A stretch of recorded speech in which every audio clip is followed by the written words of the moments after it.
Hi everybody and welcome back to my channel.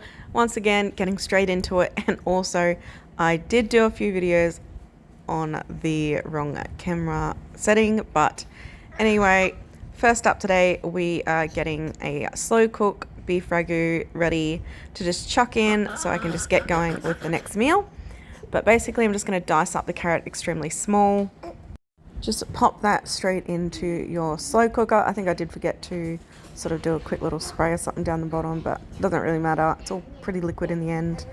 Then you're just going to chop up your onion, pop your onion in, and then you're going to just place your meat in there as well.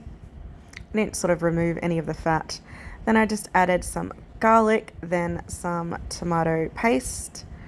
Now, it's the garlic and the tomato paste is kind of like really up to your choosing how much you want to add. But I added in, I think I might have added in maybe 3 diced onion tins in the end. I can't quite remember. But then I just added in the beef stock as well. And you just give it a little stir before you pop the lid on. Clearly I didn't, but I think I do believe I went back and just added in these bay leaves, a little bit of thyme, and that's pretty much it. Just let it slow cook away and I started on the next meal. I just boiled up a whole bunch of sausages because my hubby does prefer his sausages boiled in certain meals, and then just added in these sweet and sour jars just to make this one super easy. And I use the pineapple sweet and sour canton ones, and there you go.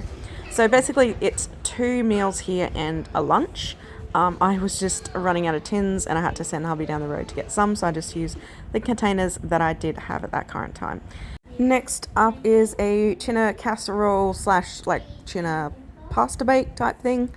But basically I grabbed 3 of these 425 gram tuna tins in oil, I believe that one was, and I've just popped it into, or I drained them out, then popped them into my pan and cooked it up. Now, once again, I took the easy way out and I grabbed just these tuna baked spinach with garlic jars and used that as my marinade instead of doing it from scratch. I did sort of take the easy way out instead of doing a lot of things from scratch this round. It's just the way I felt like doing it this time. I was a bit lazy, but I really wanted to get some of this done. And I obviously cooked up my pasta and then drained it and mixed it right in there. So it's looking delicious. Straight into the pans, and I believe I got 3 meals out of this in the end, which is pretty decent. I did pack it through, so it'll probably do even a lunch for hubby as well because they're quite packed full. Next up, just cutting up the mushrooms, ready for the next meal, which is curried sausages. Now, this is an absolute favorite of mine. I do really like the one I make from scratch. But I accidentally bought for this one the actual packets, which I don't use anymore. I do prefer the way I make it from scratch, but then I basically ended up needing to use these packets. So I just went with that and got hubby to peel the potatoes for me. And I forgot to tell you, yes, I did add in onions as you saw earlier. So we got mushroom, onion, and I let that cook for a little bit. Then I just added in the packet mix just to try and sort of get a little bit of a base of the marinade going basically. And then I added in the milk because that's what it says to add for these packets, and then just mix that around and get a really nice delicious sauce going.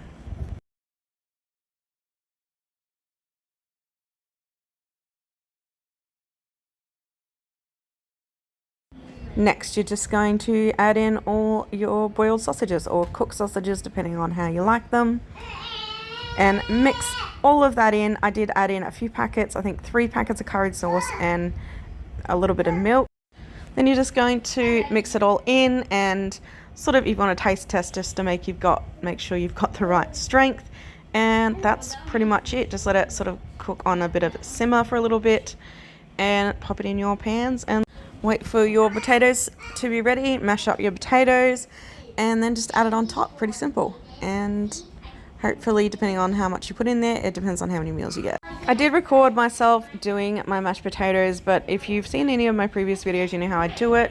Just chop up an onion, chop up the amount of potatoes you want, pop it in the pot along with some chicken stock, and then once it's all cooked and ready to go, we just add in a little bit of butter and milk to it.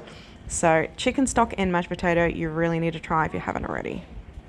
Now, next up, you can't have bulk cooking without having your spaghetti bolognese. So I just popped in the mince, was browning it up, and while I was doing that, I was getting the sauce ready on the stove. So I've just got a few diced onions in there, some bolognese Italiano sauce. Then I'm just adding in some garlic. And while everything's cooking away, I'm getting the onion ready to just add in to the mince. Now, sometimes I do cook this onion up first with some mushrooms, but today I, for some reason, decided to brown out the mince first. Some people who really like to cook might say that it probably ruins the certain taste of the meal, but I'm happy with it, and everyone loved the spaghetti in the end, so it worked out well. So you're just going to brown out the mince, mix it all in, and then eventually you're going to sort of just add it into your sauce and mix it all together. Obviously the pot wasn't big enough, so I just added everything back into the pan, and while I sort of let that cook away for a little bit on simmer, I decided to get the next meal ready. The chicken's all diced up and ready for the next meal, but I just quickly need to add in the pasta that I've cooked up. So I've just got the spaghetti pasta, I'm just going to add in a little bit, mix it in. And that made 3 meals and a lunch for hubby. So they're quite fully packed meals, so they might even still yet do a lunch for my husband. Now, next up, we have my mango chicken, and I'm just going to slow cook this. So you pop in your chicken, your onion, and your garlic. Then I've just chucked in some Thai red curry paste for this one. I think I used 2 coconut milk tins and about half a jar of that curry paste, and it was really good. Now, I doubled this recipe, and doubling the recipe, it requires 2 tins of the mango slices and syrup. So you're just going to drain the syrup and then put it into a blender and blend up the mango. But I did end up doubling it, so I did 2 tins, but then I actually added in an extra tin as well because I really wanted that mango sort of taste to come out in the meal. We ended up eating one of these straight away, so I ended up only with 1 meal in the end. This was from 2 chicken breasts, but it was so delicious, and I'm really looking forward to eating this next one. Now, that's it for my bulk cooking. I definitely could have cooked more, but I ran out of freezer room. But here's your classic carrot cake. You know how to make this, especially from a box. Probably a lot of you know how to make it from scratch, but I just added in this on the end just so I could say, if you would like the mango chicken recipe or one of the recipes from my previous video, clearly I did use quite a lot of the jar and packet mixes for this, so pretty much just go by that and you'll know. But some of them, like mango chicken, I did just do my own sort of recipe for that. So if you do want one of those recipes, just pop down below, let me know, and I will put a link to it in the comments for you. But I highly recommend trying the mango chicken. It is delicious, and this carrot cake didn't turn out too bad, and my hubby absolutely loves carrot cake. But this is the last video for my bulk cooking this time around. I definitely could have done more, but I ran out of freezer room, so I'll have to tackle that another day.